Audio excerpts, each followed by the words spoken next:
বৈষম্য। আমরা ডিপ্লোমা করছি আর পলিটেকনিকে যারা তারাও ডিপ্লোমা করছে, তাহলে তারা যে সুযোগ সুবিধাগুলো পেতে পারে আমরা কেন পারি না? আমি শুনছিলাম, আমি জানিও যে আমাদের কি বাংলাদেশ নাকি কৃষি প্রধান দেশ, কিন্তু আমার তো মনে হয় না যে বাংলাদেশ কৃষি প্রধান দেশ। আমরা কৃষি ডিপ্লোমা পলিটেকনিক সবারই কিন্তু আমাদের অনেক দাবি রয়েছে, যেগুলো আমাদের আগে যে সরকার ছিল সেগুলো পূরণ করা হয়নি। আমাদের দাবিগুলো সবই আমাদের ন্যায্য অধিকার, যে অধিকার আদায়ের জন্য আমাদের মাঠে নামতে হচ্ছে এবং পলিটেকনিকরাও মাঠে নামছে। তো তারা তাদের দাবি আদায় করতে পারছে, কিন্তু আমাদের দাবিগুলো আমাদের এখন দেওয়া হয়নি। তো আমাদের শুধু আশ্বাস দেওয়া হচ্ছে, কিন্তু আমরা চাচ্ছি প্রজ্ঞাপন। উচ্চশিক্ষার জন্য আমরা প্রজ্ঞাপন জারি চাচ্ছি। তারা প্রজ্ঞাপন জারি করুক, তারা আজকে প্রজ্ঞাপন জারি করুক, আমরা কালকে পরীক্ষা দেবো, ক্লাসে বসবো। কিন্তু তারা প্রজ্ঞাপন জারি না করে তারা আমাদের আশ্বাস দিচ্ছে যে তোমাদের দাবি আমরা মেনে নিব। এই কথাটা 2006 সাল থেকে বলতেছে, আজকে হচ্ছে আমাদের 2025 সাল। তারা এখনো আমাদের কোনো দাবি মেনে নিচ্ছে না, বরং কিছু কিছু মানুষ আমাদের বিরুদ্ধে হচ্ছে। তারা আমাদের দাবিগুলো নিয়ে তারা খারাপ মন্তব্য করতেছে, কিন্তু তারা হয়তো বা তাদের সন্তানদের তারা বাইরের দেশে পাঠাবে, বাইরের দেশে পড়াবে, কিন্তু আমরা তো আমাদের বাবা মায়ের তো অত সামর্থ্য নাই যে আমরা বাইরে দেশ দিয়ে পড়বো। আমি শুনছিলাম, আমি জানিও যে আমাদের কি বাংলাদেশ নাকি কৃষি প্রধান দেশ, কিন্তু আমার তো মনে হয় না যে বাংলাদেশ কৃষি প্রধান দেশ। এখন আমার এই বাংলাদেশে থাকতেই হচ্ছে নিজেকে ঘৃণা লাগে যে আমি কোন দেশে আসি, যে আমাদের দেশে বিশ্ববিদ্যালয় নাই, আমাদের বাইরের দেশে গিয়ে পড়তে হবে। আমি কখনো দেখি নাই যে পড়াশোনার জন্য আমাদের স্টুডেন্টকে আন্দোলন করতে হয়।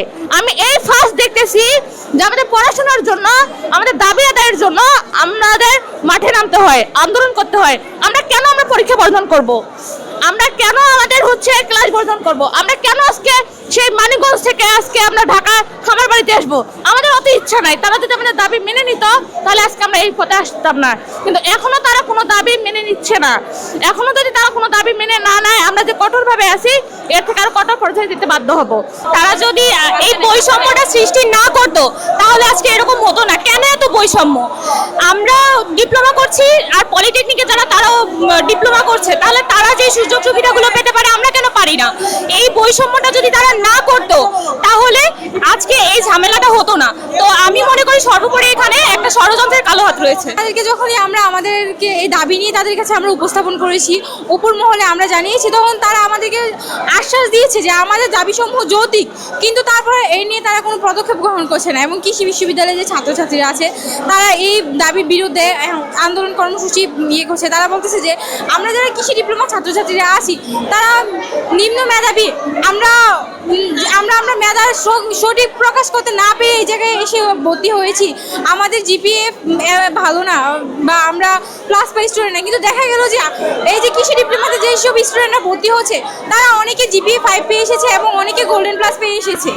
তো ওরা এই হিসাবে আমাদেরকে বলতে পারে না, তারা আমাদেরকে তুচ্ছ করে দিয়েছে যে আমরা নিম্ন মেধাবী, তার জন্য আমরা এই জায়গায় এসেছি। আমাদের উচ্চশিক্ষা গ্রহণ করার কোনো অধিকার নেই বা আমাদের বিশ্ববিদ্যালয়ে পাওয়ার কোনো অধিকার নেই। আমাদের হচ্ছে যে কাজটি করা হয়েছে সেটি মূলত আমাদের পথ রুদ্ধ করা হয়েছে।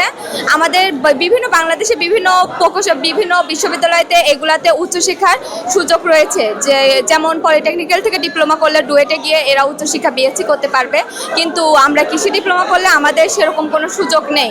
আমরা করতে পারবো, কিন্তু সেটা হচ্ছে বেসরকারিভাবে। আমরা বাংলাদেশের নাগরিক, আমরা বেসরকারিভাবে কেন বিএসসি করতে যাব? উচ্চশিক্ষা কেন গ্রহণ করতে হবে আমাদের বাংলাদেশের নাগরিক হয়ে বেসরকারিভাবে?